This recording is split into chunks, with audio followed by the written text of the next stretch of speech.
The red dress felt like blood against her skin. Kendra Blackwell had worn it to feel powerful, but standing in the penthouse of Seoul's most feared man, she'd never felt more like prey. Behind her, the door clicked shut. Across the room, Ji-Seok Shin removed his jacket in silence. When he unbuttoned his shirt, she saw it, the lotus tattoo blooming across his chest like a beautiful warning. His voice cut through the rain-soaked silence. "I'll give you all 13 inches." She didn't know if it was a promise or a threat. Before we dive into Kendra and Ji-Seok's intense love story, do me a quick favor, hit that subscribe button and drop a comment letting me know where you're watching from. My mom said I'd never reach 1,000 subscribers. Let's prove her wrong together. Now, let's begin. The red lace dress clung to Kendra like a second skin borrowed from a roommate, too tight in the chest, too short in the hem. It was the kind of dress meant for a woman who knew how to command a room. Kendra Blackwell was not that woman. She was a graduate student who lived on instant noodles and library coffee, whose idea of danger was a late paper, not this. The penthouse suite at the Shilla Hotel stretched before her like a crime scene waiting to happen. Floor-to-ceiling windows framed the rain-soaked Seoul skyline, each droplet catching the glow of 1,000 city lights.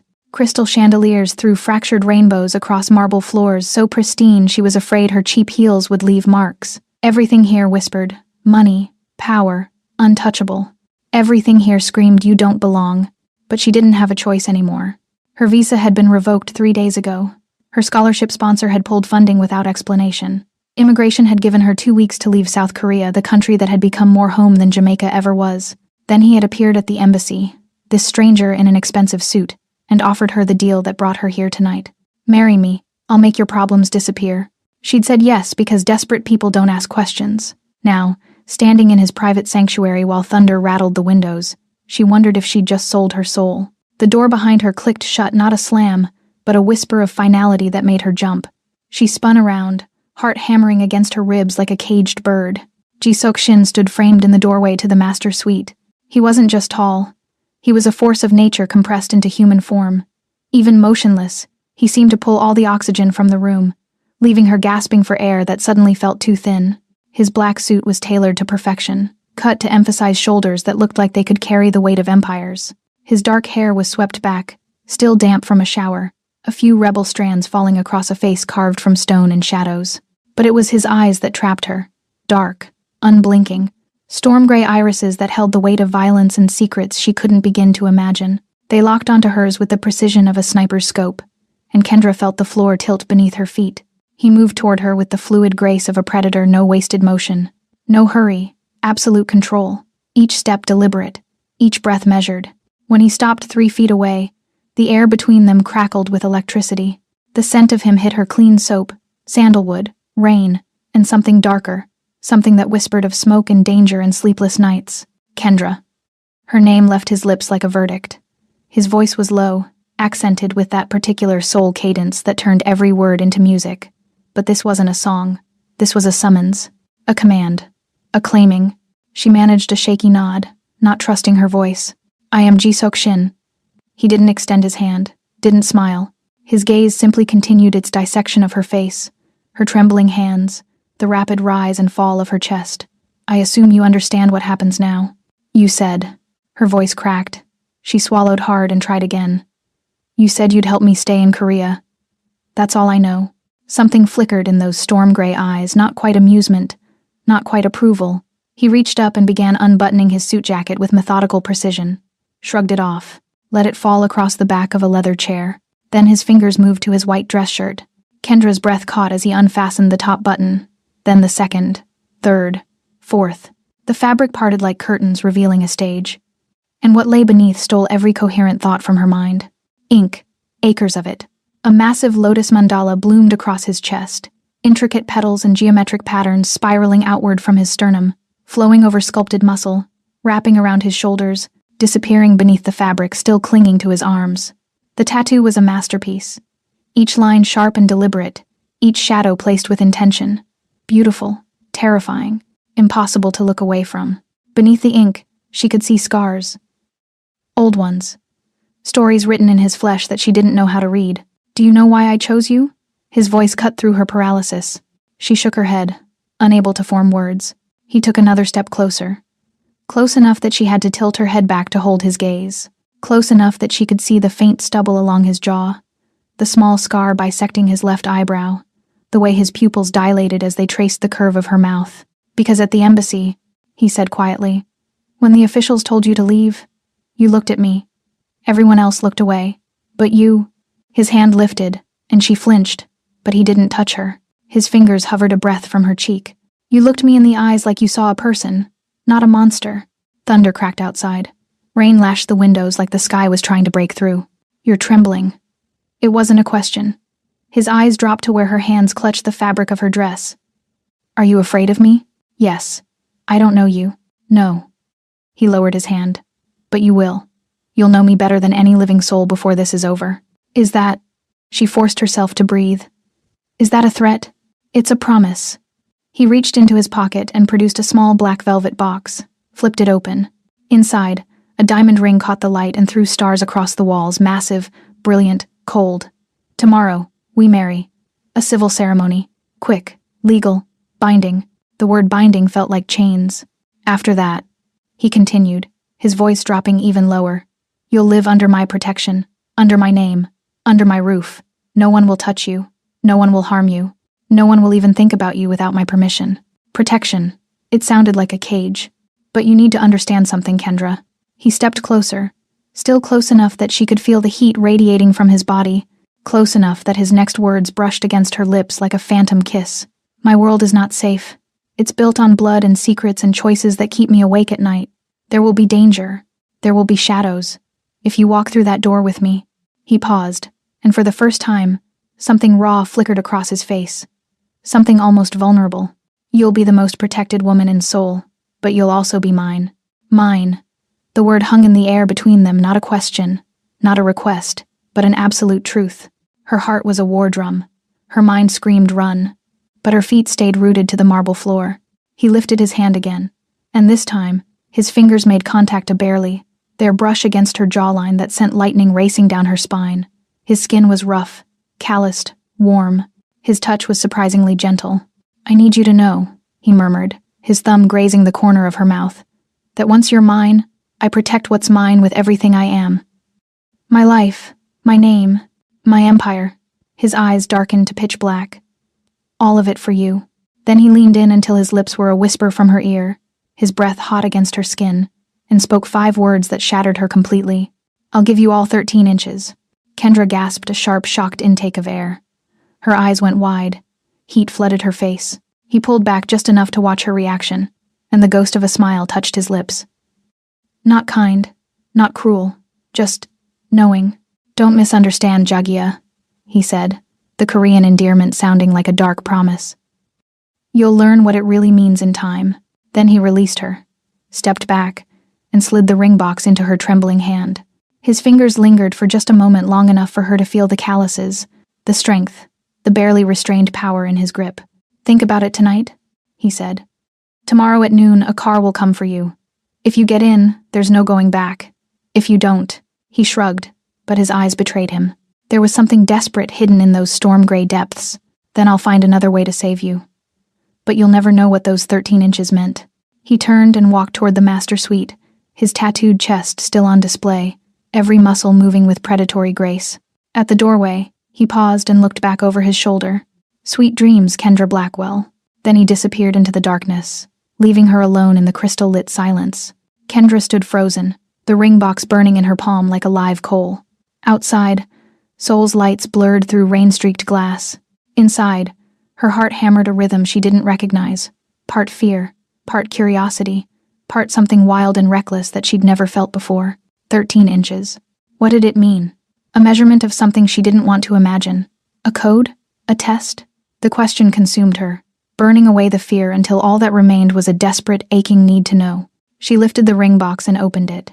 The diamond caught the light again, throwing fractals across her face. It was beautiful. It was a trap. It was a promise of protection from a man who looked like he could destroy worlds. The hook was set. The innocent exchange student was gone.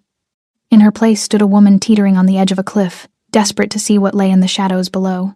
And somewhere in the darkness of the master suite, Ji-Sok Shin leaned against the wall, eyes closed, hand pressed against the lotus tattoo over his racing heart, and wondered if he'd just made the biggest mistake of his life, or found his salvation. Okay, are you hooked yet? Because trust me, you haven't seen anything yet. If you're already Team Jisok, smash that like button. And my mom told me I'd never make it as a storyteller. Help me prove her wrong by subscribing right now. Seriously, it takes 2 seconds and it means everything. Now let's see what happens next. The wedding? The ceremony didn't take place in a grand cathedral or a flower-filled garden. Instead, Kendra found herself in a private villa overlooking the Han River, the Seoul skyline glittering in the distance like scattered diamonds. Only 4 people witnessed their vows: a stone-faced officiant, and 3 of Jisok's men, each wearing identical black suits and expressionless masks that revealed nothing. Kendra wore a modern hanbok in deep crimson silk, the traditional Korean dress tailored to fit her curves. When she'd first seen it laid out in her hotel room that morning, she'd almost cried. It was the most beautiful thing she'd ever worn, and she was wearing it to marry a stranger.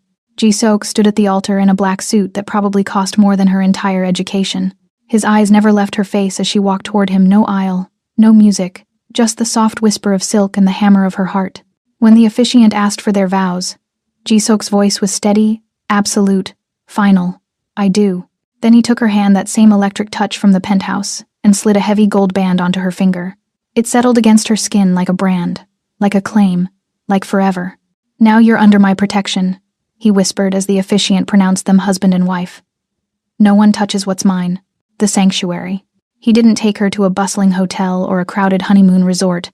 Instead, a sleek black car drove them through winding mountain roads to a modern glass house perched on the edge of a misty lake. The world here was painted in watercolors, soft morning fog, pine green mountains, water like polished silver.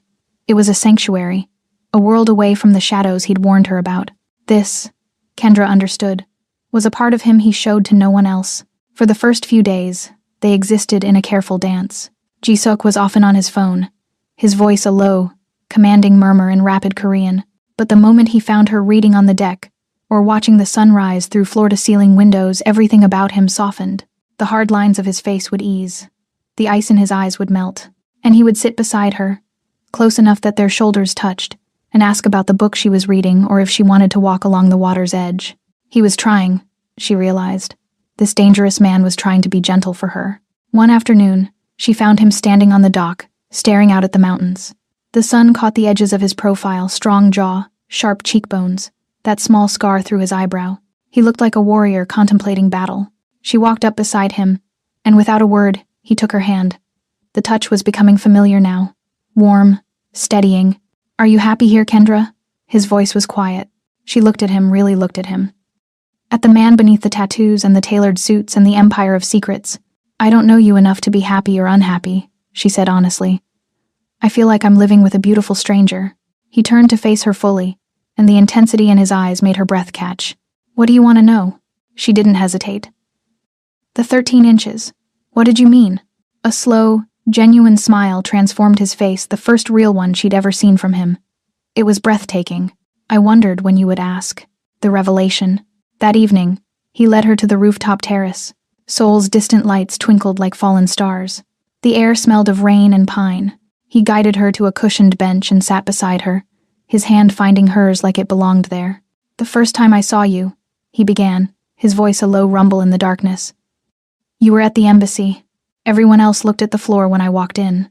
Fear, disgust, shame. But you, he squeezed her hand. You looked me in the eyes. And you smiled, like I was just a person, not a monster. Kendra's throat tightened. I knew in that moment, he continued, that my world of shadows would either destroy that light in you, or I'd have to move heaven and earth to protect it. He turned to face her fully, and in the moonlight, she saw something raw and unguarded in his expression. My warning at the wedding was real. I'm not a safe man, Kendra.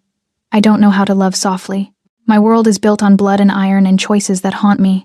His thumb stroked circles on the back of her hand. But what I do know how to do is protect, and once I claim someone is mine, I never let go. He lifted her hand and pressed it flat against his chest, right over his heart. Through the fabric of his shirt, she felt it thump, thump, thump, a wild, powerful rhythm that matched her own. 13 inches, he whispered, his face so close she could feel his breath on her lips. That's the size of the human heart. I wasn't talking about anything else, Jagia. I was warning you that I'd give you all of it. Every beat, every broken piece. The fierce parts, the protective parts, the parts that scare even me. His free hand came up to cradle her face, impossibly gentle. I'll protect you with my life, that was my first promise. But tonight, my promise is that I'll love you with the same fierceness. Every last inch of this heart, he pressed her palm harder against his chest, belongs to you. The good, the bad, the beautiful, the ugly. All 13 inches, forever. The mystery unraveled not into something frightening, but into the most profound confession she could imagine. This man, who commanded empires built on fear, was offering her the one thing he'd probably never given anyone, his whole, complete, vulnerable heart. Tears spilled down her cheeks, but they were tears of wonder. "Jisok," she breathed. That was all the invitation he needed. He leaned in, and his lips found hers. The kiss wasn't timid. It was acclaiming but also a gift. It was fireworks and coming home and the answer to every question she'd been afraid to ask. His mouth moved against hers with hunger and reverence, like she was both treasure and salvation. She kissed him back, her hands sliding up his chest, feeling the tattoo beneath the fabric, feeling the heart that beat only for her. When they finally broke apart, both breathless, he rested his forehead against hers. "It's yours," he murmured, voice thick with emotion. "It's been yours since you looked at me like I was human. It'll be yours until my last breath." Kendra smiled, the first real, radiant smile since this whole crazy journey began. "Then I'll take it," she whispered back. "All 13 inches. And I'll keep it safe forever." Under a blanket of stars, their connection was sealed. No longer an arrangement, no longer a transaction, but a bond, deep and wild and unbreakable. The storm had arrived, and she was no longer afraid to get swept away. But as perfect as their sanctuary felt, Kendra knew the shadows were still waiting. And before she could truly understand the man she'd married, she needed to know the story he'd been hiding. The story of how Jisok Shin became Seoul's most feared mafia boss. The story written in scars beneath his lotus tattoo. The story that would change everything. But to understand how a Jamaican exchange student ended up in the arms of Seoul's most dangerous man, you have to rewind. 3 weeks earlier. Before the penthouse. Before the 13 inches. Before everything changed. The Seoul immigration office smelled like desperation and cheap disinfectant. Kendra Blackwell sat in a plastic chair. Her student visa rejection letter crumpled in her shaking hands. The fluorescent lights buzzed overhead like angry insects, and every official who passed her looked through her as if she were already gone. Scholarship funding withdrawn. Sponsor unresponsive. Student visa status revoked. You have 14 days to vacate the Republic of Korea. 14 days. 2 weeks to pack up the life she'd built over 3 years. To abandon her research. To leave the tiny apartment in Hongdae with the window that overlooked the cherry blossom trees. To go back to Kingston. To her aunt's crowded house. To a future that felt like suffocation. She'd called everyone. Her program advisor didn't return her emails. Her sponsor's number was disconnected. The emergency scholarship fund had a 6-month waiting list. Every door had slammed shut in her face. Pride told her to hold her head high. Desperation made her want to scream. "Miss Blackwell?" A tired official called her number in accented English. "You need to schedule deportation logistics at window 7. Deportation. The word felt like a slap. Kendra stood on trembling legs, gathered her documents, and walked toward her doom. The hallway was crowded. Other students, migrant workers, families clutching papers and hope. She was just another statistic. Another dream expiring. Then the crowd parted. She didn't understand why at first. People simply moved, created space. A ripple of tension passed through the hallway like wind through grass. Then she saw him. A man in a charcoal suit, flanked by 2 others in black. Tall, commanding, moving through the immigration office like he owned it, and maybe he did. Officials straightened their spines. Conversations died mid-sentence. Even the fluorescent lights seemed to buzz more quietly. His eyes swept the hallway with cold precision, cataloging threats, calculating exits. And then, for just a fraction of a second, those storm-gray eyes met hers. Kendra didn't look away. She didn't know why. Maybe because she was too tired to be afraid. Maybe because in that moment, seeing someone else who clearly didn't belong in this bureaucratic nightmare felt like spotting another survivor in a shipwreck. His gaze lingered. Something flickered across his face. Surprise? Interest? Before he continued past her, disappearing into a private office that required 3 keycards to access. A woman beside Kendra let out a held breath. "Do you know who that was?" she whispered in Korean. Kendra shook her head. "That's Shin Ji-suk, from the Shin Corporation." The woman's eyes were wide. "They say he's connected to, well, let's just say you don't want to owe him money." Kendra filed the information away as irrelevant. Men like that existed in a different universe, one she'd never touch. She was wrong. 5 days later, Kendra was translating at a business dinner in Gangnam, a last-ditch effort to scrape together deportation funds. The restaurant was the kind where prices weren't listed, and everyone spoke in polite euphemisms that barely masked the blood money changing hands under the table. She sat in the corner, invisible in her simple black dress, translating English technical documents for a table of Korean businessmen who barely acknowledged her existence. Then the temperature in the room dropped. Kendra looked up and felt her stomach plummet. Shin Ji-sok stood in the entrance, flanked by the same 2 men from the immigration office. Tonight he wore all-black suit, shirt, tie like he was dressed for a funeral or a execution. The restaurant owner rushed forward, bowing so deeply his forehead nearly touched his knees. Ji-sok said something in low Korean, and suddenly the private room in the back was being cleared. Kendra kept her head down and focused on her translations. Don't be seen, don't be remembered. Finish the job and leave. Miss Blackwell. Her head snapped up. He stood 3 feet away, those storm-gray eyes locked on her face like a targeting system. You know my name? Her voice came out shakier than she wanted. I know everything. He glanced at the papers spread before her. You're translating merger documents for Hanmi Tech. You're doing it for 50,000 an hour, far below market rate, which means you're desperate. Heat flooded her face, shame and anger mixing into something combustible. I don't see how that's your business. It becomes my business when I make it my business. He pulled out the chair beside her and sat, uninvited. His presence was overwhelming, the scent of expensive cologne and something darker, the heat radiating from his body, the absolute certainty in his every movement. Your visa was revoked. Scholarship funding pulled. You have 9 days left in Korea. Her blood ran cold. How do you... I told you. I know everything.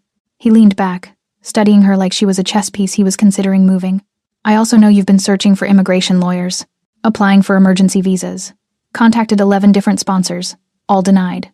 The accuracy was terrifying. Are you following me? I'm considering making an investment. His eyes never left her face, and I always research my investments thoroughly. I'm not an investment. I'm a person. In my world, those aren't mutually exclusive. He reached into his jacket and produced a business card. Heavy cardstock, embossed lettering, Shin Ji-sok, CEO, Shin Corporation. A phone number. Nothing else. I have a proposal for you, Miss Blackwell. I'm not interested in whatever you're selling. Not selling. Offering. He slid the card across the table. I need a wife. The world tilted. Excuse me? Temporary. Legal. Mutually beneficial. His voice was clinical, detached, like he was discussing a business merger and not a marriage. I have international holdings that require stabilization. A foreign marriage creates beneficial optics, diverts certain scrutiny. You want me to marry you so you can launder money through international loopholes, Kendra translated. A ghost of a smile touched his lips. I knew you were smart. And I know this is insane. She pushed back from the table. Find someone else. His hand shot out, not grabbing, just blocking her path. Everyone else will ask questions, demand explanations, want things I'm not willing to give. His eyes pinned her in place. You, Miss Blackwell, just want to stay in Korea. I can make that happen. Tonight. Her throat tightened. What's the catch? No catch. Terms are simple. He ticked them off on his fingers. We marry. Civil ceremony. You receive permanent residency. A stipend. Housing. You attend events as my wife when required. You ask no questions about my business. In 2 years, we divorce quietly. You keep the residency and a settlement that will fund any future you want. And what do you get? Legitimacy. Distraction. A beautiful, educated foreign wife who makes me look like a respectable international businessman instead of what I actually am. The honesty was startling. Which is something you should probably never ask about. He stood, towering over her. My car is outside. If you want to discuss this further, you have 2 minutes to decide. Then he walked away, leaving her drowning in impossible choices. The inside of Ji-sok's limousine smelled like leather and power. Kendra sat on one side, he on the other, the space between them filled with unspoken tension. I'll protect you, he said, staring out at Seoul's neon-soaked streets. While you carry my name, no one will touch you. No one will threaten you. You'll want for nothing. Except freedom. You'll have more freedom than you do now. He finally looked at her. Right now, you're cornered, powerless, about to be erased from this country like you never existed. I'm offering you a choice, agency, a future. This isn't a choice, it's blackmail. It's survival. His voice hardened. And if you're too proud to survive, then get out. I'll find someone else by morning. The bluff, if it was a bluff, worked. Kendra's hand froze on the door handle. "Why me?" she whispered. "Really?" He was quiet for a long moment. "Because when I saw you at the immigration office, you looked me in the eyes. Everyone else saw a monster. You just saw a person." He turned away. "I need someone who can do that convincingly in public." The car stopped. One of his men opened the door, handed Jisuk a manila folder. Inside, a marriage contract. Her name already printed. "Read it. Sign it. Change your life." He produced a pen. "Or don't, and board your flight next week." Kendra's hands trembled as she took the folder. The contract was thorough, clinical, shockingly generous in its terms. 2 years, a performance, an escape.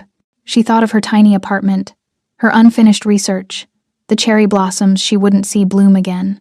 She thought of the man across from her, dangerous, honest, offering her a lifeline wrapped in thorns. At 11:47 p.m., she signed her name. Jisuk took the contract, examined her signature, then met her eyes.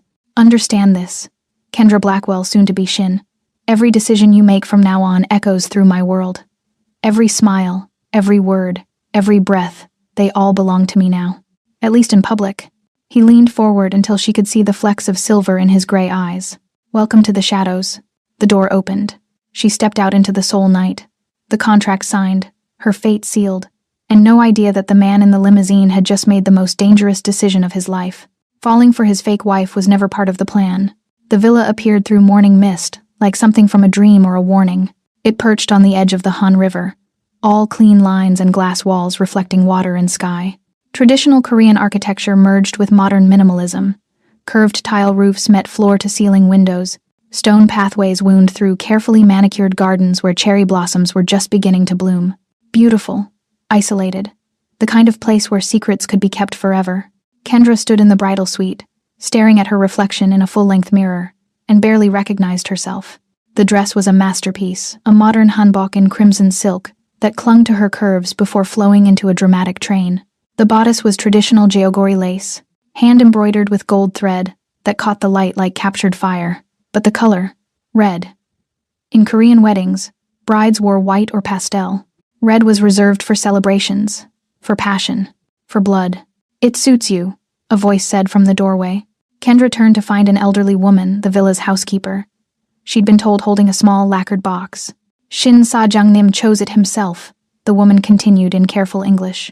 "Red for a bride who is not afraid." "I'm terrified," Kendra admitted. The woman smiled, sad and knowing. "Then you are wise. Fear keeps us alive in his world." She opened the box, revealing a delicate gold headpiece adorned with small jade butterflies. "But perhaps you will be the one who changes that world." She placed the headpiece in Kendra's hair with practiced hands, then stepped back.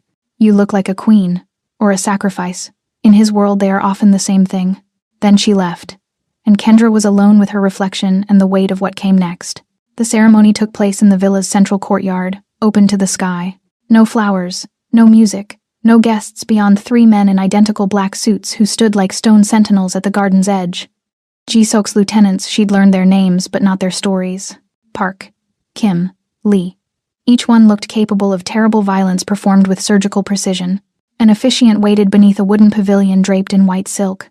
He was old, his face creased with lines that spoke of countless secrets witnessed and never spoken. And then there was Jisuk. He stood at the pavilion's center, dressed in a black suit so perfectly tailored it looked like armor. His hair was swept back, revealing the sharp angles of his face, high cheekbones, strong jaw, that small scar through his eyebrow. He looked like a king waiting to claim his throne, or a predator waiting for prey to walk into the trap. When his eyes found hers across the courtyard, something flickered in their storm-gray depths. Not love, it was far too soon for that. But hunger, possession, a dark promise that made her knees weak. Kendra walked toward him alone. No father to give her away, no bridesmaids to support her. Just her and the crimson silk and the choice she'd already made. Each step felt like crossing into another world. The morning sun painted everything in gold and shadow. The river whispered against the shore. Somewhere, a bird sang, haunting and beautiful. When she reached him, Jisuk extended his hand. She placed hers in his, and his fingers closed around hers, warm, strong, claiming. "You came," he murmured, so quietly only she could hear. "I signed a contract. Contracts can be broken." His thumb stroked across her knuckles. "This is different. This is a vow. The officiant began speaking in formal Korean ancient words about duty and union, and two becoming one. Kendra understood maybe half of it. But she understood the weight, the finality. Jisok's responses were steady, absolute. When he said, "I do," in English for her benefit, she realized it sounded like a verdict being pronounced. Then the rings. He produced a small velvet box, opened it to reveal two bands. His was simple platinum. Hers was antique gold, intricate, clearly very old. "This belonged to my grandmother," he said, loud enough for the witnesses to hear. A performance, she reminded herself. All of this was a performance, but when he lifted her hand and slid the ring onto her trembling finger, the way he looked at her didn't feel like acting. The metal settled against her skin warm, as if it had been waiting for her. Jisok leaned close, his lips nearly brushing her ear, and whispered 6 words that changed everything. "Now you belong to my world. Not now you're my wife. Not now we're married. You belong to my world." Possession, warning, promise. The officiant pronounced them husband and wife. Jisok's hand came up to cradle her face, the touch surprisingly gentle, and he kissed her. It wasn't the claiming kiss from the lake house in her imagination. This was something else. Soft, searching. A question hidden in the press of his lips against hers. His thumb stroked her cheekbone, and for a moment, she forgot the witnesses, the contract, the performance. For a moment it felt real. Then he pulled back, and the walls were up again. He turned to his lieutenants and gave a small nod.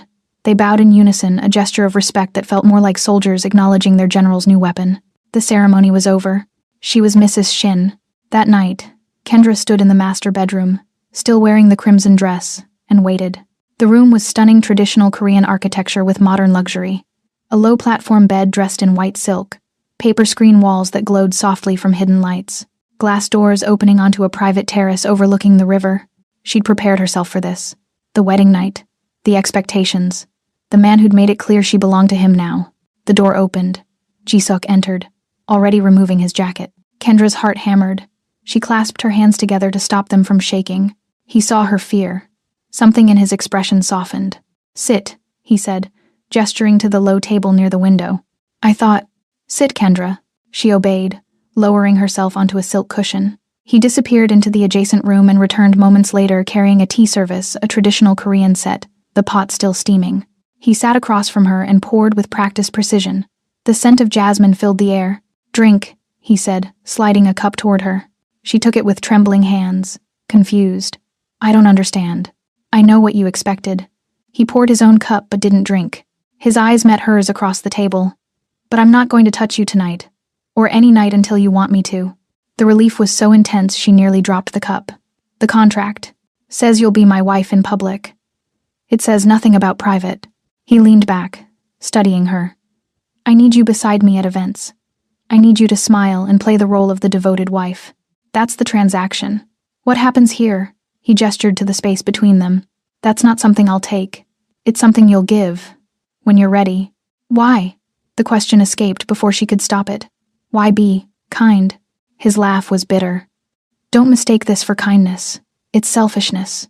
He finally lifted his cup, breathed in the steam. "I've taken a lot of things in my life, Kendra. Land, money, power, lives." His eyes darkened. "But I won't take this. Not from you." The confession hung in the air between them. "At the penthouse," she whispered. "You said you'd give me 13 inches. What did you mean?" A slow, knowing smile curved his lips. "I wondered how long before you'd ask. So tell me." "No." He stood, set down his cup. "When you understand what I meant, you'll come to me on your own. Not because of a contract, not because you're afraid or desperate or trapped, but because you choose to." He walked to the door that connected to an adjacent room, his room, she realized, a separate space. At the threshold, he paused and looked back. "Sleep well, Mrs. Shin. Tomorrow the real performance begins." Then he was gone, leaving her alone with jasmine-scented tea and a mystery that burned hotter than any touch could have. In the darkness, Kendra touched the gold ring on her finger and realized something terrifying. She wanted to know. Desperately, agonizingly. And Jisok knew it. The hook had been set deeper. And she was already caught.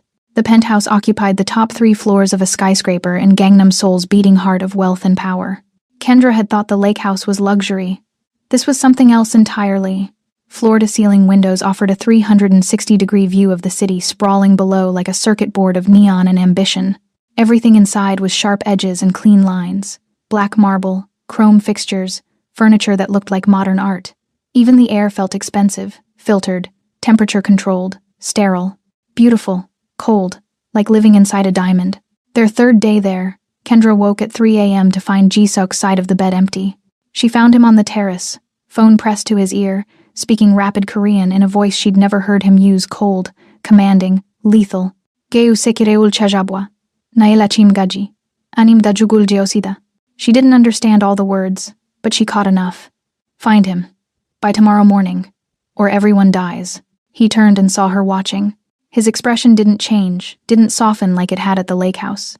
He simply held her gaze while finishing the call, then pocketed the phone. Go back to bed. What's happening? Nothing that concerns you. He walked past her toward his study. That's the arrangement, remember? You don't ask questions. The door closed. Locked. Kendra stood alone on the terrace, the city lights blurring below, and realized the honeymoon, literal and metaphorical, was over. Life in the penthouse followed patterns she learned to read like a language. Mornings. Ji-suk disappeared into his study or left entirely, flanked by Park and Kim. Sometimes he'd return smelling like cigarette smoke and something metallic she didn't want to identify. Afternoons. Business associates would arrive, men in expensive suits with hard eyes, who would bow to her politely before disappearing into closed-door meetings where voices occasionally rose to dangerous volumes. Evenings. Sometimes Ji-suk would sit across from her at dinner, silent and distant. Other times his chair stayed empty until dawn. She was a ghost in a glass cage, beautiful, trapped, irrelevant. The only constant was Lee, the youngest lieutenant who served as her shadow and guard. He was polite, but distant, trailing her through the penthouse like a well-dressed specter. Can I go outside? She asked him on day 5. Not alone. Can I visit the library? Which one? I'll drive you. Can I breathe without permission? He almost smiled. That one's still allowed. For now. She was suffocating. The breaking point came during a business dinner on day 7. Ji-suk had warned her that morning. Important associates, international investors, critical negotiations. Her job was simple: smile, look elegant, speak only when spoken to. Be the perfect wife, he'd said, adjusting his cufflinks. Nothing more. The dinner took place in the penthouse's private dining room. 12 men, all Korean except for 2 Japanese investors, sat around a table laden with enough food to feed a village. Kendra sat beside Ji-suk in a navy silk dress, hands folded in her lap, performing her role, invisible, until senior associate Choi had too much soju. Shin Sa-jung-nim. Choi slurred, gesturing at Kendra with his glass. Your foreign wife is very decorative. Does she speak, or is she just for looking at? The room went quiet. Every eye turned to Ji-suk, waiting to see how he'd handle the disrespect. Ji-suk's expression didn't change. Careful, Choi. I'm just saying, Choi laughed, emboldened by alcohol and stupidity. What good is a pretty pet if she can't even understand proper business? Maybe you should have gotten a Korean wife, one who knows her place. My place, Kendra interrupted, her voice cutting clear and cold across the table, is wherever I choose to be. Right now, unfortunately, that's watching a drunk man embarrass himself. Shocked silence. Choi's face flushed red. You dare. I dare to correct you in 2 languages, if you'd prefer. She continued in flawless Korean, the formal, cutting dialect reserved for putting someone beneath you. But I imagine you're already struggling with one. Someone choked on their drink. Another man coughed to hide a laugh. Ji-suk didn't move, didn't speak, but she felt his attention laser focus on her like a physical touch. Choi stood abruptly, chair scraping. Shin Sa-jung-nim, your wife needs to learn respect. Associate Choi. Ji-suk's voice dropped to a register that made the temperature plummet. I believe you were just leaving. It wasn't a suggestion. Choi looked around the table, found no allies, and left. The door closed behind him with a quiet click that sounded like a coffin ceiling. Ji-suk lifted his glass. To my wife, he said, his eyes never leaving Kendra's face, who apparently has more bite than any of you realized. The table erupted in nervous laughter. The dinner continued, but Kendra could feel Ji-suk's gaze burning into her for the rest of the night. She was in the library, a small sanctuary off the main living area, when he found her. 2 a.m. She'd thought he was asleep. Instead, his voice came from the doorway. My study. Now. Not a request. Kendra closed her book and followed him through the darkened penthouse. His study was all leather and dark wood, the one room that felt lived in. Weapons lined one wall in a glass case. Knives, a sword, things she didn't have names for. His desk was covered in papers written in code she couldn't crack. He closed the door behind her, locked it. "What you did tonight?" He turned to face her, and she couldn't read his expression. Was either very brave or very stupid. "He disrespected me. And you, by extension. I can handle disrespect. That's not the point." He took a step closer, then another, each movement deliberate, predatory. "The point is you made yourself visible. You drew attention. In my world, attention is dangerous. Then maybe you should have married someone who's content to be invisible." Her chin lifted. "But you didn't. You chose me. I chose someone who would play a role. And I am, but I'm not a doll. I'm not decoration." She held her ground even as he closed the distance between them. "If I'm going to survive your world, I need to be able to defend myself. Even if that means using words as weapons." He stopped inches away, close enough that she could smell his cologne, sandalwood, and smoke. Close enough to see the silver flecks in his gray eyes. "You have no idea," he said softly, dangerously. "The danger of defying me." Something reckless ignited in her chest. Maybe it was 7 days of suffocation. Maybe it was the wine from dinner. Maybe it was the way he was looking at her like she was a puzzle he couldn't solve. "Then teach me," she whispered. The words hung between them like a lit match over gasoline. For a long moment, he just stared at her. The mask of the cold Mafia boss cracked, and she saw something raw beneath hunger, fascination, something almost like fear. Then, slowly, impossibly slowly, Ji-seok smiled.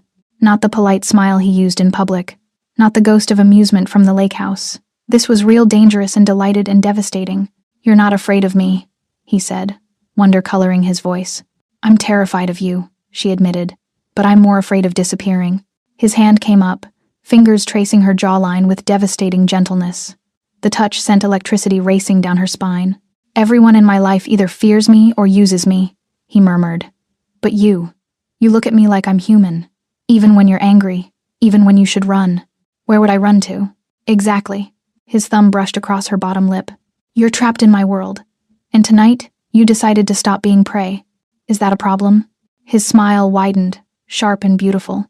"It's the most interesting thing that's happened to me in years." Then he stepped back, leaving her dizzy from his proximity and the sudden absence of it. "Go to bed, Kendra. Tomorrow, we have a charity gala. Now that you've shown your teeth, everyone will be watching to see if you'll bite again." She moved toward the door, but his voice stopped her. "And Kendra?" She turned. He leaned against his desk, arms crossed, looking more relaxed than she'd ever seen him. "For what it's worth, what you did tonight, that was the moment you became my wife. Not the contract, not the ceremony. The wall between them had cracked, and neither of them could pretend anymore that this was just a transaction." Kendra woke to an empty bed and the sound of rain hammering against glass. 3:47 a.m. Ji-seok's side was cold. He'd been gone for hours. She'd grown used to his absences, the midnight phone calls, the way he'd disappear into his study and emerge smelling like whiskey and secrets. But tonight felt different. Wrong. She found Lee asleep in the hallway, unusual for the vigilant lieutenant. Through the penthouse's glass walls, Seoul glittered below like scattered diamonds on black velvet, the rain turning everything into watercolor streaks. Ji-seok wasn't in his study, wasn't in the living room. The elevator panel showed the rooftop access light illuminated. Kendra didn't think. She stepped into the elevator, pressed R, and rode up into the storm.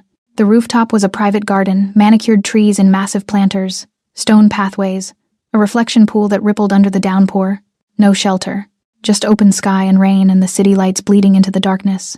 And there, on the edge of the roof where a glass barrier was the only thing between him and a 100-story fall, sat Ji-seok. He was soaked. His white dress shirt clung to his body, transparent, revealing the full expanse of the lotus tattoo that covered his chest. His hair hung in wet strands across his forehead. An empty whiskey bottle lay on its side beside him. Kendra had never seen him like this. Unguarded, broken, human.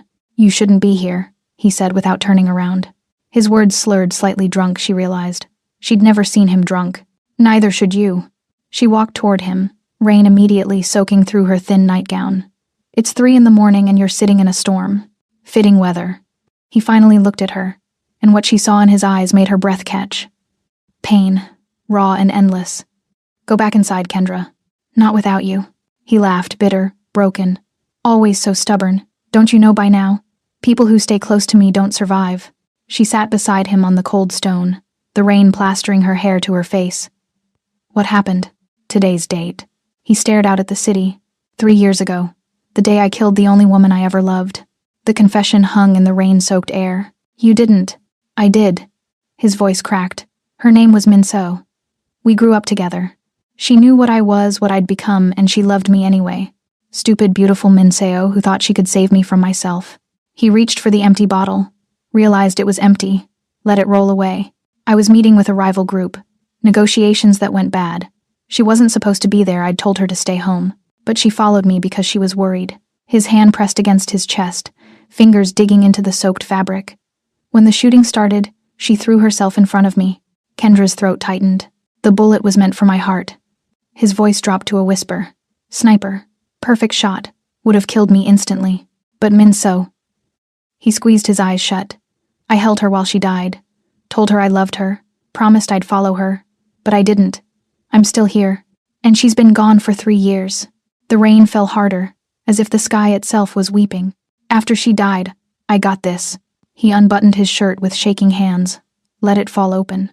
The lotus tattoo sprawled across his chest in intricate detail, but now Kendra saw what she'd missed before. Hidden in the center of the lotus, beneath all the beautiful ink, was a scar, small, round, positioned directly over his heart. I took the bullet that killed her, he said, touching the scar with reverent fingers, dug it out of her body and had a surgeon embedded in my chest, then covered it with this. He gestured to the lotus. Beautiful things growing from violence. Except it's a lie. Nothing beautiful grows from what I am. His hand dropped. Since then, this has been hollow. Just a muscle pumping blood. Nothing more. The vulnerability was staggering. This man, Seoul's most feared Mafia boss, who commanded empires with a word, sat before her completely shattered. Kendra didn't think. She reached out and placed her hand over the lotus, over the hidden scar, over his heart. She felt it beating strong, steady, alive. Do you know what the lotus means? She asked softly. He shook his head. It's the only flower that blooms from mud. It grows in the dirtiest water, pushes through the darkness, and still opens toward the light. She met his eyes, those storm-gray eyes now swimming with unshed tears. You loved her. You lost her. You carry her with you every day. That's not hollow, Jisok. That's human. I'm a monster. You're a man. Her thumb stroked across the inked petals. A man who's been through hell and is still here, still breathing, still capable of, she hesitated, of more than you think. Something in his expression crumbled. The walls he'd built around himself for 3 years, brick by bloody brick, began to crack. She'd hate who I've become, he whispered. The things I've done since she died. The people I've hurt. Maybe. Kendra didn't lie to him. Or maybe she'd understand that you survived the only way you knew how. The rain continued its relentless assault, but neither of them moved. I brought you into this world, Jisok said, his voice breaking. Into my darkness. I told myself it was just business. Just a transaction. But tonight, sitting here, all I could think was, his hand covered hers on his chest. What happens when the bullet comes for me again? And you're standing too close? Then I duck, she said simply. He stared at her like she'd spoken a language he'd forgotten. Then, impossibly, he laughed, wet and raw but real. You're insane. I married you, didn't I? His free hand came up to cup her face, thumb brushing across her cheekbone. Rain streamed down both their faces. In that moment, he looked years younger, vulnerable, lost, searching for something he thought he'd never find again. I don't know how to do this, he confessed. How to care about someone without destroying them. Then we'll figure it out together. She turned her face into his palm. You don't have to be hollow anymore, Jisok. You just have to let someone in. For a long moment, they sat in the rain, her hand over his heart, his hand cradling her face. The city sprawled below them, indifferent to their pain and their healing. Then, slowly, Jisok pulled her against his chest. His arms wrapped around her, tentative at first, then tighter, like she was the only thing keeping him anchored to earth. She felt his heart hammering against her cheek, felt the way his breath hitched, felt the moment something inside him finally broke open. Thank you, he whispered into her wet hair. For what? For not running. For seeing the mud and staying anyway. She pulled back just enough to meet his eyes. Flowers bloom from the mud, remember? Maybe we both do. Something shifted between them in that rain-soaked moment. Not love, not yet, but the foundation of it. The recognition that they were both broken things trying to heal in the darkness. That maybe, just maybe, they could bloom together. Jisok stood, pulling her up with him. He shrugged out of his soaked shirt and draped it over her shoulders, a gentleman's gesture that felt absurd given they were both already drenched. Come on, he said, his voice still rough but steadier. Before we both catch pneumonia. They rode the elevator down in silence, water pooling at their feet. But his hand never left hers. And for the first time since Minseo's death, Ji-Sok Shin wondered if his hollow heart might remember how to feel again. After the rooftop, something changed. Ji-Sok didn't disappear at dawn anymore. He'd sit across from Kendra at breakfast, still silent, but present. Sometimes his hand would brush hers when passing the coffee. Sometimes she'd catch him watching her with an expression she couldn't name, something between wonder and fear. The walls were still there, but they had cracks now. Light was getting through. 3 days after the storm, Kendra found herself standing outside his study at midnight. She could see the glow beneath the door, not the harsh overhead lights he used for business, but something softer, warmer. She'd been thinking about it since their wedding night. The mystery he'd left her with. The promise wrapped in 5 words that had haunted her for weeks. I'll give you all 13 inches. She'd assumed God. She'd assumed something crude, something physical, something that made her blush in the darkness. But nothing about Ji-Sok was simple. Every word was a weapon or a vow. Every gesture calculated. So what had he really meant? Her hand lifted. Knocked. Come in. She pushed open the door and stopped. The study had been transformed. Candles, dozens of them, lined the bookshelves, the desk, the windowsill. They cast dancing shadows across the walls, turning the severe space into something almost sacred. Ji-Sok sat in his leather chair, a glass of whiskey untouched in his hand, still wearing his dress shirt from whatever meeting had consumed his evening. He looked exhausted.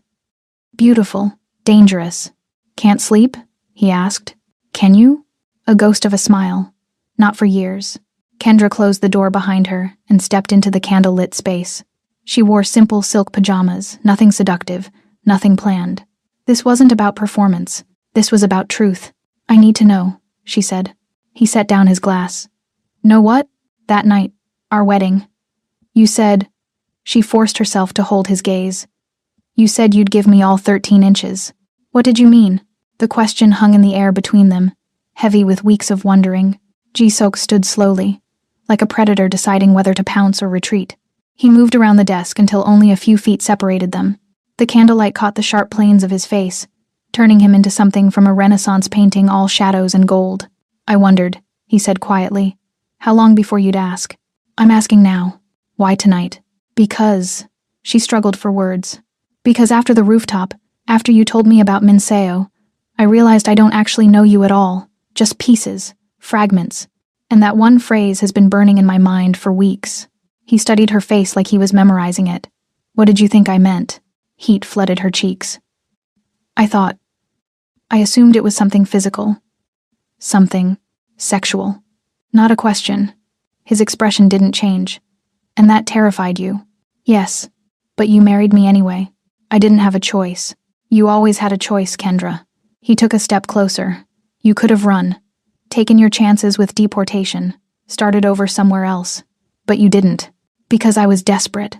Because you were brave. Another step.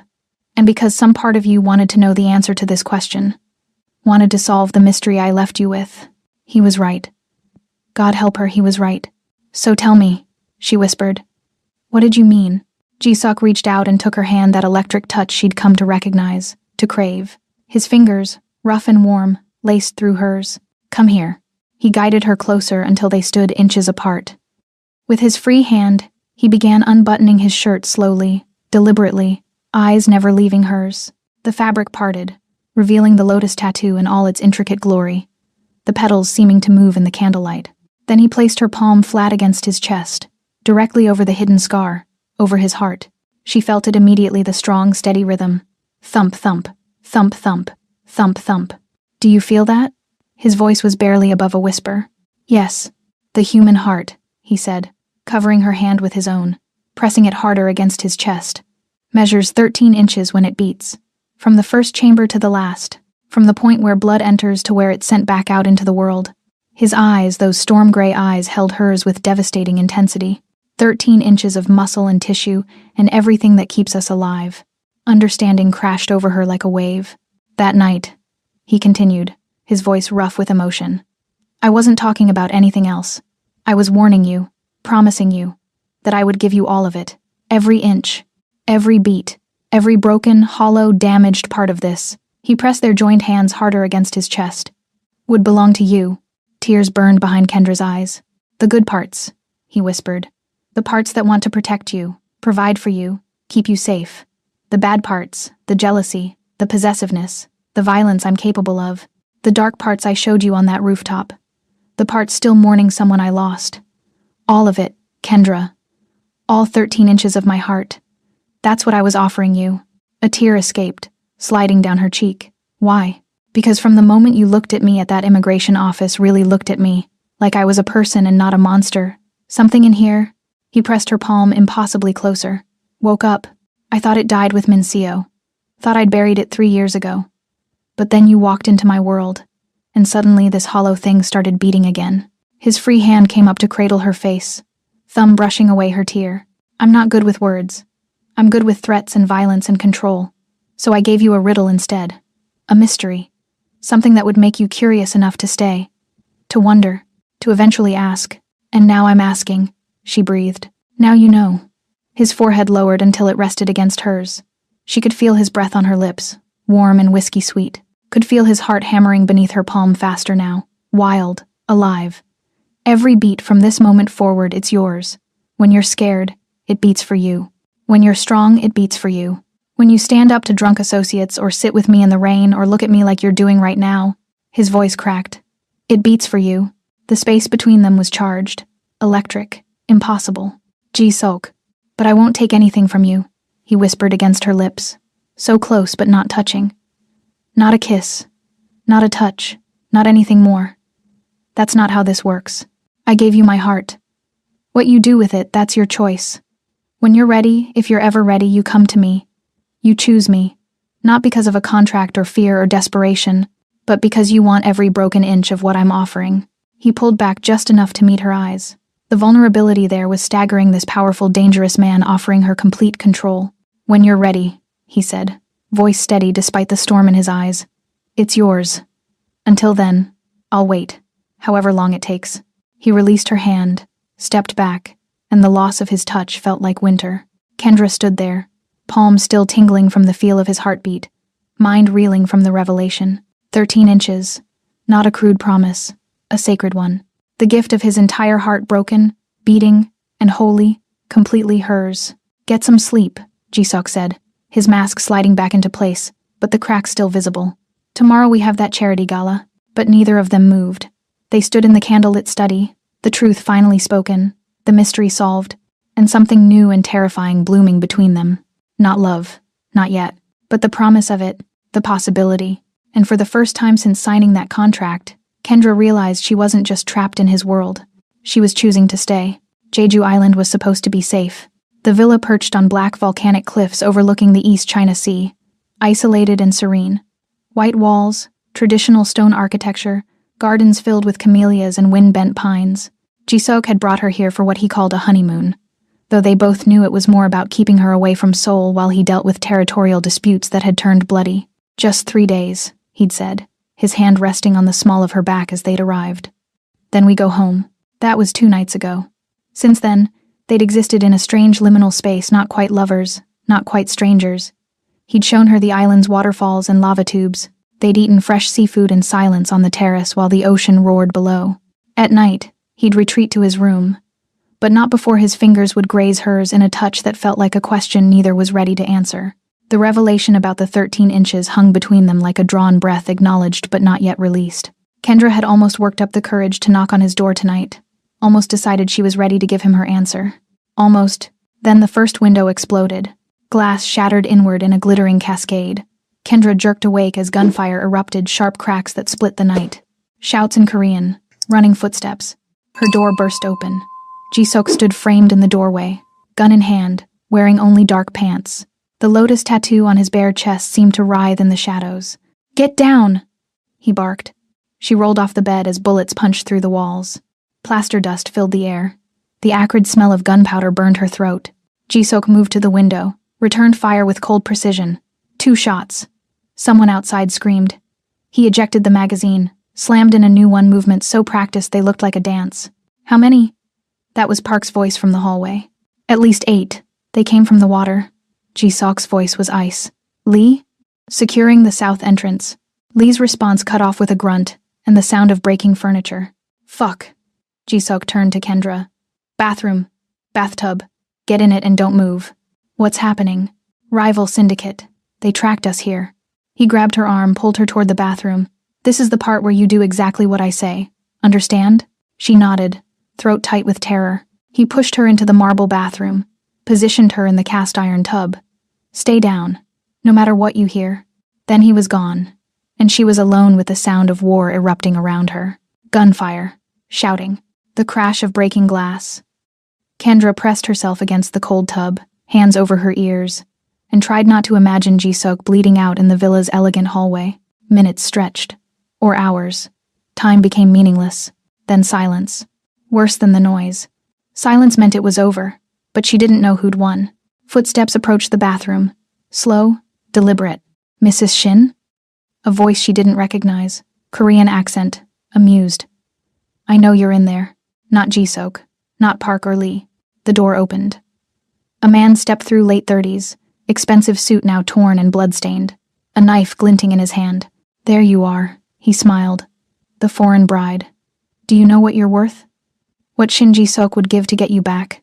Kendra's heart hammered. She looked for a weapon. Found nothing. Everything, the man continued, moving closer. He'd give everything, which makes you very valuable, and very dead. Jisuk appeared behind him like a ghost, gun pressed to the back of the man's skull. Drop the knife, Yoon. Last warning. Yoon spun instead, impossibly fast. The knife flashed. Jisuk dodged, but not far enough. The blade caught him across the chest, slicing through skin and ink, and blood blossomed red across the lotus tattoo. Kendra screamed. Jisuk's gun fired. Once. Yoon dropped. Then Jisuk stumbled, hand pressing against the wound. Blood poured between his fingers, soaking into his pants, dripping onto white marble tile. No. Kendra scrambled out of the tub. No, no, no. I'm fine, he swayed. You're bleeding. She caught him as his knees buckled, her arms barely strong enough to slow his descent. They collapsed together, his back against the tub, her hands immediately pressing against the wound. The cut ran diagonal across his chest, through the center of the lotus, splitting the petals. Deep. Too deep. Blood pulsed hot and wet against her palms. Apply pressure, he gasped. You need to. I am. Tears streamed down her face. Don't you dare die. Don't you dare. Not planning to. He tried to smile. Failed. His face was going pale. Park. I'm here. Park burst into the bathroom, weapon drawn, face grim. He saw the blood and cursed. I'll get the medic. Lee's securing the perimeter. 2 minutes. He disappeared. Kendra pressed harder, trying to stop the bleeding, feeling Jisuk's heart hammering beneath her hands, that 13-inch heart he'd promised her, now bleeding out because he'd protected her. You should have let him take me, she sobbed. You should have. Never. His hand covered hers, slick with blood, trembling. I told you. I protect what's mine. This wasn't protection. This was suicide. This was a promise kept. His eyes found hers, still storm gray despite the blood loss, still intense. Remember what I said? That I'd give you all 13 inches? Stop talking. Save your strength. See? He pressed her hand harder against the wound, and she felt his heart beating frantically beneath the torn flesh. I told you I already gave you my heart. What's a little blood? Jisuk. I wasn't lying, Kendra. Every beat. He coughed, and blood flecked his lips. Belongs to you. Worth protecting. Worth bleeding for. The confession broke something in her. All the fear and confusion and careful distance she'd maintained shattered like the villa's windows.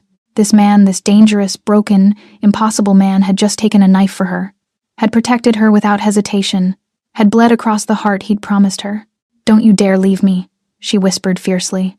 You don't get to give me your heart and then die. That's not how this works. He smiled, then genuine, despite the pain. Not going anywhere. Haven't heard your answer yet. My answer to what? Whether you want it. All 13 inches. The offer still stands. Park returned with a medic, one of Jisuk's men who moved with military precision. He assessed the wound, began packing it with gauze. Jisuk hissed but didn't look away from Kendra. Needs stitches, the medic said. Hospital. No hospitals, Jisuk growled. Do it here. As they worked, Kendra stayed beside him, her bloody hand gripping his. The villa was chaos, broken glass, bullet holes, 3 bodies being dragged out by Park and Lee. But in the bathroom, with candlelight flickering because the power had been cut, time narrowed to just this. His hand in hers, his blood on her skin, his heart still beating. "I'm sorry," he said, as the medic began stitching. "You deserved better than this. Better than violence following you even here. Stop apologizing." She squeezed his hand. "You saved my life. And you stayed." His eyes held wonder. "When you could have run, you stayed. Where else would I go?" His thumb stroked across her knuckles, a gentle gesture that contrasted sharply with the violence surrounding them. "Most people run from me, Kendra. But you run toward me. Even when I'm bleeding. Even when my world is falling apart. Why?" She looked at the wound across his chest, the lotus now split but still beautiful. The 13 inches beneath it still beating, still fighting to stay alive for her. "Because," she whispered, "someone has to make sure you keep that promise. All 13 inches. I'm not letting you take them back now." Something like joy broke across his pain-twisted face. "Is that your answer?" Before she could respond, his eyes rolled back, the blood loss finally claiming him. "Ji-sok," she grabbed his face. "Stay with me. He'll be fine." The medic assured her, finishing the stitches. "The wound looks worse than it is. Missed everything vital. He'll wake up in a few hours." But Kendra didn't release his hand. Not when they moved him to the bedroom. Not when Park tried to get her to clean up and rest. Not when dawn broke over Jeju Island, painting the damaged villa in shades of gold and crimson. She stayed. Because somewhere between the contract and the candlelight and the blood, she'd stopped running from his world and started choosing to be in it. Ji-sok woke in stages, first to pain, sharp and insistent across his chest, then to the sound of rain, gentle this time, washing away the blood and gunpowder from 3 nights ago. Finally, to the sight of Kendra asleep in the chair beside his bed, her hand still loosely holding his, her face pressed against the mattress. She'd stayed. Through everything, she'd stayed. Something in his hollow chest cracked open a little wider. 2 weeks later, they were back at the penthouse. The Jeju villa was being repaired. Yoon's syndicate had been dealt with permanently. Ji-sok's wound was healing, though it would leave a scar bisecting the lotus. Another story written in his flesh. He found her on the garden terrace at dusk. The penthouse's rooftop garden had transformed in the spring rain, cherry blossoms in full bloom, petals drifting like pink snow. Kendra sat on a stone bench beneath a willow tree, a sketchbook balanced on her knees. She was so focused she didn't hear him approach. Ji-sok stopped a few feet away, content to watch her. She'd changed since Jeju. The fear that had tightened her shoulders was gone, replaced by something quieter, stronger. She moved through his world now with a confidence that made his lieutenants straighten their spines and rivals reassess their strategies. She'd stopped being the foreign bride. She'd become Mrs. Shin, his equal, his match, his... He stopped that thought. Didn't deserve to finish it yet. Then he saw what she was drawing. His tattoo, the lotus. She'd sketched it from memory with remarkable accuracy. Every petal, every shadow, every line. But she'd added something. Where the knife wound bisected the design, she'd drawn the petals growing back together, intertwined with something new. Cherry blossoms, beauty from violence, growth from scars. "You have a good memory," he said quietly. She jumped, sketchbook nearly tumbling from her lap. He caught it, his hand brushing hers, that electric touch that still made his pulse spike. "I didn't hear you." She reached for the book, but he held it, studying her work. "This is beautiful." He traced the sketched petals. "But I don't have cherry blossoms. Not yet." She met his eyes, and something in her gaze made his breath catch. "But you could, after the wound heals, if you wanted." "Why cherry blossoms?" "Because they bloom every year. No matter how harsh the winter, they always come back." Her voice softened, like hope. He handed back the sketchbook and sat beside her, careful not to pull the healing stitches. The rain had stopped, leaving everything clean and glistening. Souls spread below them, the city lights just beginning to flicker on. "Can I ask you something?" she said. "Always. The lotus. Why that design?" "You told me it grows from mud, but there's more to it, isn't there?" Ji-sok was quiet for a long moment. He'd never explained it, not to Minseo, not to his lieutenants, not to anyone. But Kendra had earned his truths. She'd bled for them. "After Minseo died, I became something worse than what I already was. Ruthless. Empty. I burned everything that reminded me I was human." He touched the tattoo through his shirt, feeling the raised scar beneath. "One night, I was ready to end it. Had the gun loaded. Then my grandmother called. She was dying, wanted to see me one last time." He smiled at the memory, bitter and sweet. She took one look at me and said, "You look like mud, Ji-sok ah, dark and dirty and useful for nothing." I told her that's what I was, and she laughed. He shook his head. She said, "Mud is where the lotus grows. The dirtier the water, the more beautiful the flower. You think you're ruined, but you're just growing in the dark. Reach for the light, and bloom." His voice cracked. "She died that night. I got the tattoo the next day. To remember that even in the worst mud, even being what I am, maybe something beautiful could still grow." Kendra's eyes shimmered with tears. "Did it? Did you bloom?" "Not until you." The confession escaped before he could stop it. "I thought the lotus was a lie. A pretty picture covering something dead. But then you walked into my world and looked at me like I was human. Like I was worth." He stopped, swallowed hard. "You stayed when you should have run. You held my hand when I was bleeding. You asked about my heart when you could have just taken the money and kept your distance." He turned to face her fully, and the vulnerability in his expression stole her breath. "You asked me why a lotus," he said. "It's the only flower that grows from the dirt and still reaches for the light. Still blooms despite everything. I thought I'd forgotten how." His hand came up to cradle her face, thumb brushing away a tear she didn't know had fallen. "But you taught me. Every day you stayed. Every time you looked at me without fear. You've been the light I was reaching for. Jisog, I love you." The words tumbled out raw, unguarded, terrifying. "I didn't mean to. Didn't plan it. It was supposed to be a transaction. But somewhere between the contract and Jeju and watching you refuse to leave my side when I was bleeding," his voice broke. "I fell in love with my fake wife. And I have no idea what to do about it except tell you the truth. All of it. I love you, Kendra. Every stubborn, brilliant, beautiful part of you." The garden fell silent except for the gentle drip of rain from cherry blossom branches. Kendra's tears fell freely now. She reached up and covered his hand with hers, pressing it harder against her cheek. "Then let me be your light," she whispered. "Stop reaching for it. I'm already here. I've been here. I'm not going anywhere." His eyes widened. "Kendra, I love you." Her voice was steady despite the tears. "I fought it. Told myself it was just survival instinct or Stockholm syndrome or temporary insanity. But when you took that knife from me, when I thought I'd lose you," she shook her head. "I realized I'd already given you something I didn't know I had. My heart. All of it. Just like you gave me yours." "You mean all 13 inches?" She smiled through her tears. "I want them. Every beat. Every broken piece. Every dark corner you think is too damaged to love. I want all of it, Jisok. I want you." For a moment, he just stared at her like she'd spoken a miracle into existence. Then he kissed her. Not the claiming kiss from their wedding. Not the phantom almost kiss from his study. This was everything they'd been holding back, weeks of tension and fear and longing released in a single moment. His lips met hers with devastating gentleness, like she was something sacred he'd been entrusted to protect. His hand slid into her hair, cradling the back of her head. Her hands found his chest, feeling the 13 inches beating wildly beneath her palms. The kiss deepened, slow, thorough, certain. He tasted like whiskey and rain and promises finally kept. She felt like coming home and falling and flying all at once. When they finally broke apart, both breathless, he rested his forehead against hers. "Say it again," he whispered. "I love you. Again. I love you, Jisok Shin. Every mud-covered, lotus-blooming inch of you." He laughed, the sound bright and disbelieving and full of joy she'd never heard from him before. Then he kissed her again. Softer this time. Reverent. "We're going to rewrite the contract," he murmured against her lips. "No end date. No divorce clause." "What are you saying?" He pulled back just enough to meet her eyes, those storm-gray eyes now clear and bright and full of love. "I'm saying marry me again. For real this time. Not for visas or business or protection.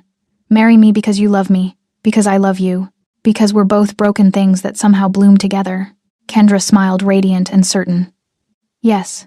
Above them, cherry blossoms fell like blessings. Below them, soul glittered with possibility. And between them, 2 hearts 13 inches each beat in perfect synchrony. The lotus had finally bloomed, and the light had come home. The seaside villa on Namhae Island wasn't like the penthouse or the Jeju estate. No glass walls or modern minimalism. Just weathered wood and stone, perched on cliffs where the ocean threw itself against ancient rocks in eternal rhythm. Jisok had bought it quietly, 3 months after the garden terrace confession. No lieutenants, no guards posted at every corner. Just a place where the most dangerous man in Seoul could pretend, for brief stolen moments, to be simply human. Where he could be hers. Kendra stood on the wooden deck, watching the sun sink into the East Sea, painting everything in shades of amber and rose gold. The smell of salt and pine filled the air. Somewhere below, waves crashed and retreated, the heartbeat of the world. She wore one of his white shirts, barefoot, her hair loose and tangled from the wind. 6 months ago, she would have carefully styled herself, afraid of appearing less than perfect. Now she knew he preferred her like this, unguarded, real, his. Arms wrapped around her waist from behind. Ji-sok's chin rested on her shoulder, his chest warm against her back. The scar from Jeju had healed into a silver line bisecting the lotus. He'd added cherry blossoms, just like her sketch. Beauty from violence, growth from scars. "Come inside," he murmured against her neck. "I have something for you." "Another surprise?" She turned in his arms. "You know I don't need." "I know." He kissed her forehead, soft and reverent. "But I want to. Humor me." She followed him inside, where the villa's main room glowed with warm light from the fireplace. And there, arranged in a perfect circle on the low table, were 13 candles. White, tall, unlit. Kendra's breath caught. "Sit," Ji-sok said gently, guiding her to the floor cushions. He sat across from her, the candles between them, and produced a lighter. "Do you remember," he began, lighting the first candle, "the night you asked me what I meant? The wedding night, when I left you with a riddle instead of an answer? I remember thinking you were insane." He smiled, that genuine smile that still made her heart stutter. "Not insane. Terrified." Second candle lit. "I just bound myself to a woman I barely knew. A woman who looked at me like I was human when the rest of the world sees a monster. And I wanted..." Third candle. "I needed you to understand what you'd signed up for wasn't just a contract." Fourth candle. Fifth. The light grew, casting dancing shadows across his face. "I thought I was clever. That I'd hook you with mystery. Keep you curious enough to stay while I figured out what the hell I was feeling." Sixth. Seventh. "But the truth is, I'd already decided that night, looking at you in that crimson dress, standing in my world like you belonged there." Eighth candle. "I knew I'd give you everything, whether you wanted it or not." Ninth. 10th. His hands were steady, but his voice wavered. "You were supposed to be my shield. A wife to legitimize my business. To keep rivals guessing. To make me look stable and human and safe." 11th candle. Instead 12th. "You became my salvation." He lit the 13th candle. The circle was complete, glowing like a crown between them. 13 candles, he said quietly. "One for each inch of the heart I gave you that night. The heart I promised was yours. Every beat, every broken piece." Tears blurred Kendra's vision. "Ji-sok, I'm not finished." He stood and began unbuttoning his shirt. She'd seen the lotus hundreds of times, now traced its petals in the dark, kissed the scar that split it, memorized every line. But when he opened his shirt completely and the candlelight hit his chest, she saw something new. There, in the center of the lotus, where the scar crossed and the cherry blossoms bloomed, was a new addition. A small anatomical heart precisely detailed, beautiful in its realism. And beneath it, in eloquent script, Kendra, her name, etched into his skin forever, claimed not by contract but by choice. "When did you..." She couldn't finish the question. "Last week, while you were visiting your mother in Kingston." He knelt beside her, took her trembling hand, and placed it over the tattoo. Over her name, over his heart. "I wanted you to have it in writing. Permanent. Irrevocable." She felt his heart beating beneath her palm, that 13-inch heart that had kept its promise, that beat for her when she was scared, that bled for her in Jeju, that loved her despite every reason not to. "Do you understand now?" he asked, covering her hand with his. "What I meant that night. What I've been trying to tell you since the moment we met." She looked up at him, this dangerous, beautiful, impossible man who'd started as a stranger with a contract and become her home. The candlelight painted him in gold and shadow, turning him into something from a dream. "You gave me all 13 inches, she whispered. "Every single one." He pulled her closer, until she was in his lap, wrapped in his arms, surrounded by candlelight. The good parts. The dark parts. The parts that remember Minseo and the parts that are learning to love again. The businessman. The monster. The man who lights candles and gets tattoos because he doesn't know how else to say, "I love you." His forehead pressed against hers, his breath warm on her lips. "I was hollow for so long," he confessed. "Just going through motions. Surviving but not living. Then you crashed into my world and demanded I feel again. Demanded I be human. And God, Kendra, it terrified me. Still terrifies me. Because loving you means having something to lose again. Then we're both terrified." She cupped his face, thumb tracing the scar through his eyebrow. "Because losing you would destroy me. But loving you..." She kissed him softly. "Loving you makes me whole." He kissed her back deep and slow and certain. The kind of kiss that spoke of forever. of promises kept, of two broken people who'd found a way to bloom together in the mud. When they broke apart, he gathered her closer, her ear pressed against his chest. She listened to the steady rhythm beneath her name, beneath the lotus, beneath the scars. Thump thump, thump thump, thump thump. 13 inches of muscle and blood and love, all hers. Thank you, he whispered into her hair. For what? For asking the question, for staying when I was bleeding, for loving me despite excellent reasons not to, for being the light I didn't know I was reaching for. Kendra smiled against his chest. Thank you for giving me all 13 inches, for making me your wife, your equal, your salvation. Outside, the ocean continued its eternal rhythm.